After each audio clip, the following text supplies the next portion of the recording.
If you are an open awareness akin to air that is everywhere, then why can't you see what is happening inside a building?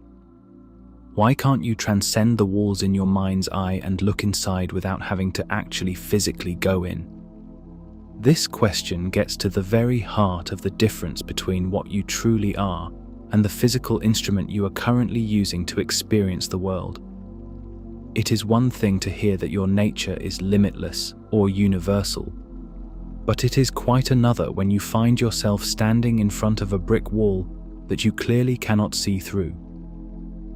To understand this, we have to look at how awareness works compared to how our biological senses work, and there is no better way to do that than by using the analogy of a camera.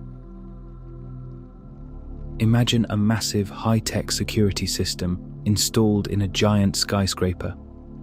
This system has a recording principle, the basic capacity to record and know everything that is happening.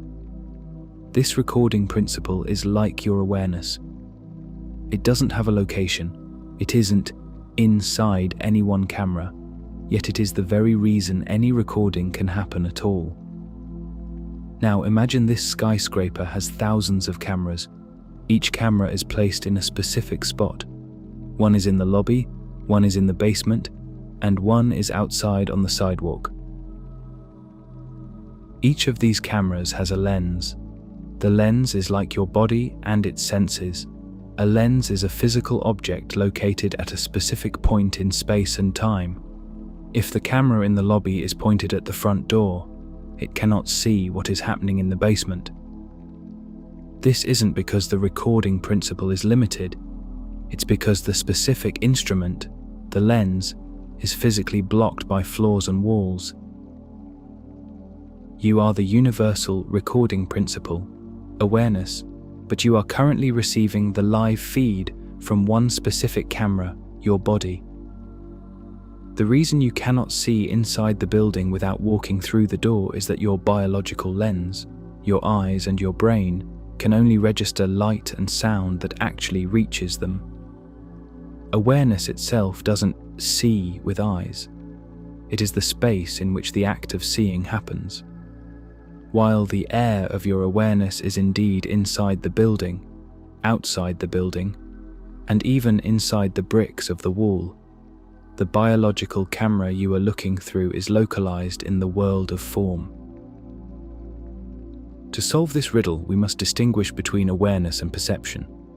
Perception is a localized physical process. Your eyes act as windows and your brain acts as a processor. These are part of the manifestation or the movie of life. Because they are physical things, they follow physical rules, like being unable to see through solid matter. Awareness, on the other hand, is the non-physical background. It is like the screen in a movie theater.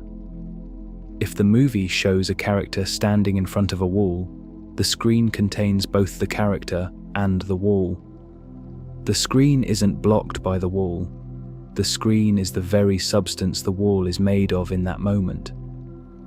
However, as long as you identify yourself as the character in the movie, you will feel limited by the character's line of sight. The eye that wonders why it can't see through walls is actually just a thought, a part of the movie. This I thought, or ego, is a localized concept that takes the information from one specific biological lens and says, "This is me, and I am limited to what these eyes see."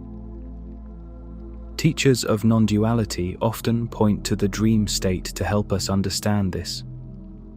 When you dream at night, you might dream that you are a person walking down a street toward a closed house. In that dream, can you see what is inside the house? Usually, the answer is no. You have to open the door and walk in.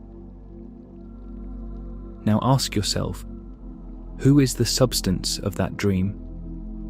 You are. You are the person, you are the street, you are the house, and you are the inside of the house that hasn't been seen yet. Your awareness is the air of the entire dream world. It is everywhere at once. But because your dream mind has created a story where you are a specific character, that character must follow the rules of the dream story. The character is blocked by a wall that is actually made of your own awareness. The walls in your daily life are no different. They are patterns of energy arising within the one awareness that you are. You don't transcend them by gaining X-ray vision. You transcend them by realizing that the inside and outside of the building are both just images appearing on the same single, undivided screen of your being. A common mistake is thinking that spiritual awakening or realization means gaining psychic powers or the ability to move your mind's eye to different locations at will. You might think that being everywhere means you should know the weather in New York while sitting in Los Angeles, or see into the mind of a person in another room. However, the masters explain that these are siddhis or special powers that belong to the mind, not to pure awareness. Realization is the recognition of the background screen, not the acquisition of better tricks for the movie character. Even a person who is certain they are beyond time and space may not be able to locate themselves at will at a different point in space to see what is happening there without special training. Nisargadatta Maharaj noted that while all beings are in him, the act of actually bringing down into the brain the content of another brain requires special training. He often said he saw no purpose in undergoing such special yogic training, because his interest was not in the temporary contents of other people's minds, but in the eternal truth that is always present. If you were to gain the power to see through walls, you would still just be a localized person with a slightly better camera. You would still be looking for yourself in the objects of the world. The real breakthrough isn't seeing what is behind the bricks. It is seeing through the illusion of being a separate I who is trapped inside a body. The walls that truly matter are the conceptual walls we build in our minds.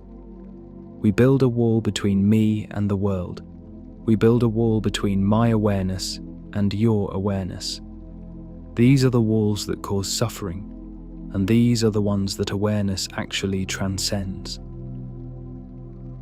When you sit quietly and stop following the story of being a limited person, you notice that there is a part of you that has no boundaries. This is the silent recorder that doesn't care whether the lens is looking at a wall or a sunset. From the perspective of pure awareness, the inside of the building is just a potential image that will appear when the body moves there. Neither the inside nor the outside is more real or closer to you, because awareness has no distance. In conclusion, you cannot see through the wall because your biological camera is localized in the world of form. But the you that wants to see through the wall is itself an image on the film. You are the light that makes the film possible, the screen that holds the entire skyscraper, and the air that doesn't need to see anything because it already contains everything. Transcend the wall of identification with the limited lens, and you will find that you are already exactly where you want to be. If you would like further support in stabilizing in the sense of pure being, you can join our online retreat. It combines teachings and guided meditations that lead you through 11 days, helping you naturally build the habit of meditating on a regular basis. And if you prefer to have a personal meditation at hand, we offer that as well. You can find all the information in the description box. This channel is made possible by the support of this community. Thank you to everyone. A huge shout out to our Patreon and YouTube members.